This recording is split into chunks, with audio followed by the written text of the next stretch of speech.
विद्यार्थी मित्रांनो, सह्याद्री ट्युटोरियल्स मध्ये तुमचं स्वागत आहे. ओव्हर थिंकिंग ही एकच गोष्ट आहे ना, जी आपल्याला खूप त्रास देते.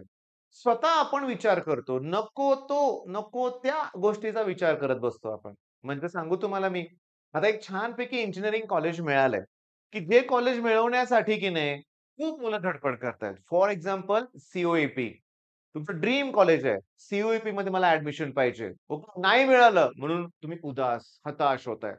पण रिअॅलिटीमध्ये सांगू का, की सी-ओ-ए-पीमध्ये सुद्धा काही मुलं अशी आहेत, की ज्यांना आय-आय-टीत जायचं होतं. हां, एन-आय-टी पाहिजे होतं.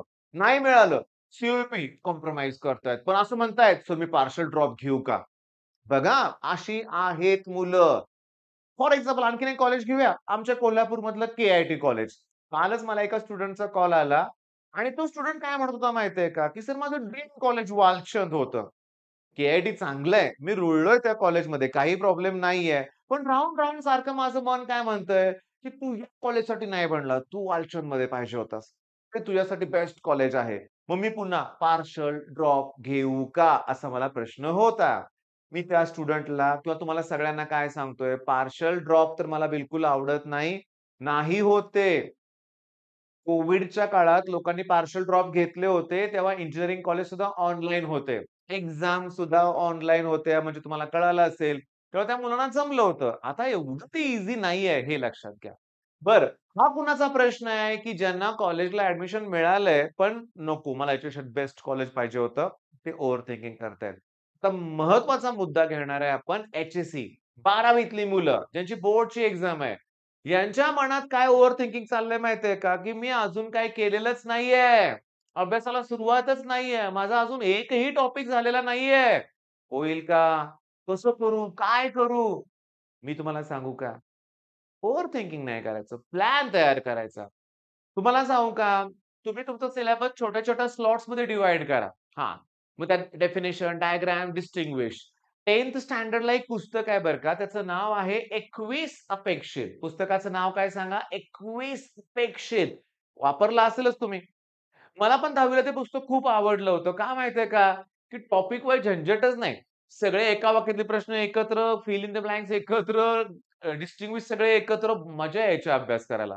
पण 12th मध्ये ना सांगू का, 21 अपेक्षित 12वीचं पण पुस्तक असेल, पण आपल्याला करायचे आहेत पी-वाय-क्यूज. मग पी-वाय-क्यूमध्ये ग्रुप तयार करा ना. तुम्ही फक्त 7 पेपर गोळा करा रे बास.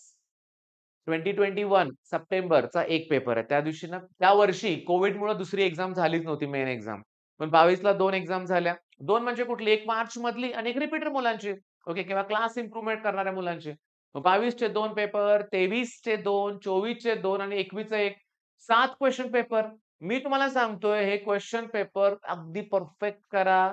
तुम्हाला बोर्डचे पेपर छान जाणारच लक्षात घ्या. 100% मी तुम्हाला सांगतो जाणार. किंवा काय करायचं असतं माहितीये का सांगतो. आता एक्झाममध्ये एखादा प्रश्न आहे डिस्टिंग्विश बिटवीन समजा सेंट्रिपिटल फोर्स आणि सेंट्रिफ्युगल फोर्स. तर तुम्हाला काय करावं लागेल माहितीये का, की तुम्ही नुसतं डिस्टिंग्विश तो प्रश्न करायचा असं नाहीये. जर एक्झाममध्ये प्रश्न आला, मास दिलंय, व्हेलॉसिटी दिलीये, रेडियस दिलंय, find centripetal force. For example म्हणतोय समजा, तर डिस्टिंग्विश करताना आपण फॉर्म्युला केलं पाहिजे ना. बरोबर आहे ना सांगा बघू? तसं मी तुम्हाला सांगतो आता सॉलिड स्टेटमध्ये crystalline solid, amorphous solid examples करा. म्हणजे नुसता एक प्रश्न नाही, त्या टाइपचा दुसरा प्रश्न विचारला तरी आला पाहिजे त्या कन्सेप्टवर बेस्ड. म्हणजे एखाद्या कन्सेप्टवर एखादं स्टेटमेंट विचारलं, जमलं पाहिजे. फॉर्म्युला डायमेन्शन्स जमलं पाहिजे. SI युनिट विचारलंय, जमलं पाहिजे. मी तुम्हाला सांगतो इंडक्टन्स युनिट आहे हेनरी. पण गंमत सांगू का? Henry is equivalent to ohm second आहे. मग ही सी ना सॉरी ही एम-सी-क्यू बोर्डच्या एक्झाममध्ये विचारले लेटेस्ट 2024 चा पेपर आहे. Henry is equivalent to ohm second. क्षणात उत्तर मिळेल ना, जर सगळ्या कन्सेप्ट क्लिअर केल्या असतील तर.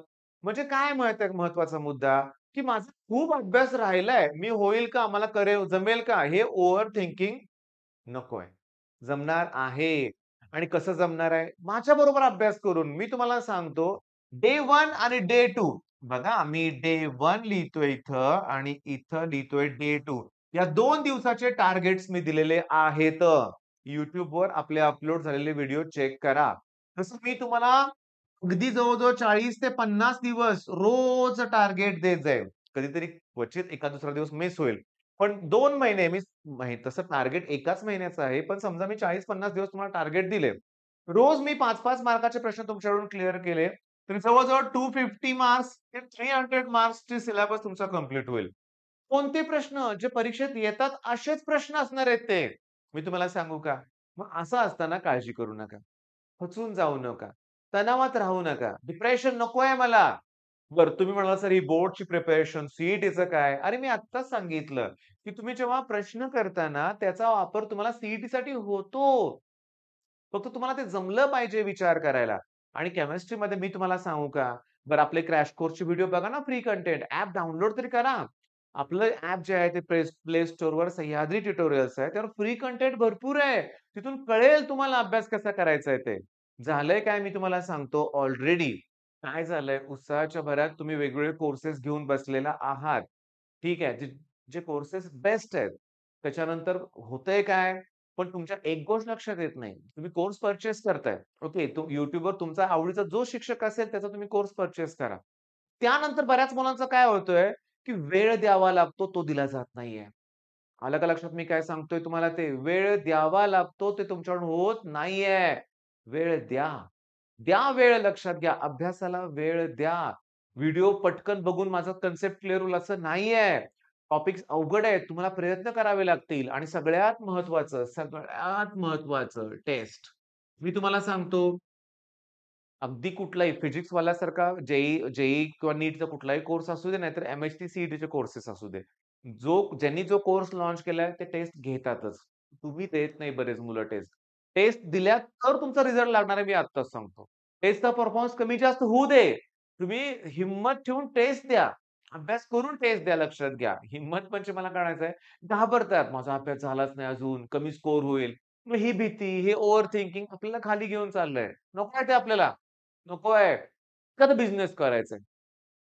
तुम्ही जर बिझनेस करताना विचार करत बसला, गिराईक येईल का? बिझनेस होईल का? नाही. तुम्ही तसा विचार करून चालणारच नाहीये. नाही कस्टमर येणार. एक कस्टमर आलं, तर त्याच्याशी मी एवढं छान रिलेशन किंवा इतकी छान त्याला सर्व्हिस देईन, की तो 10 गिराईक घेऊन येईल. असा ॲटिट्यूड पाहिजे. तुम्ही साताऱ्यात या. तुम्हाला दिसेल, की घराच्या बाहेर सुद्धा मी बॅनर लावलेला नाहीये. क्लासची ॲड कुठं नाहीये. पण या गणपतीत काय झालं, की थोडं आग्रह झाला. ते म्हणतो ना स्पॉन्सरशिप द्या, हे द्या, ते द्या. त्यामुळं काही ठिकाणी मी बॅनर लावले होते लक्षात घ्या. पण त्या बॅनरवर मुलांचे फोटो नव्हते लावले मी. म्हणजे मुद्दा काय मला म्हणायचा आहे, की मी चांगली सर्व्हिस देतोय ना, ते स्टुडंट माझ्याकडे येतील. पण मी नेहमी माझ्या चुका काय झाल्या असतील त्या इम्प्रूव्ह करण्याचा नक्की प्रयत्न करतो. दरवर्षी मी माझ्यात इम्प्रूव्हमेंट करण्याचा प्रयत्न करतो. मग बिझनेस असू दे, नाहीतर शिक्षण असू दे. फालतू विचार करण्यापेक्षा आता माझ्याकडून काही चुका झाल्या असतील, होऊ दे, राहिलं. आता तरी माझ्याकडे 3-4 महिने आहेत. त्यात रोज मी अभ्यास केला, दिलेलं टार्गेट कंप्लीट केलं, तर अचिव्हमेंट होईल ना? जे पाहिजे ते मिळेल ना तुम्हाला? मिळणारच. ठीक आहे, मग हा व्हिडिओ थांबवतोय तर मी. टार्गेट कंप्लीट करा. All the best.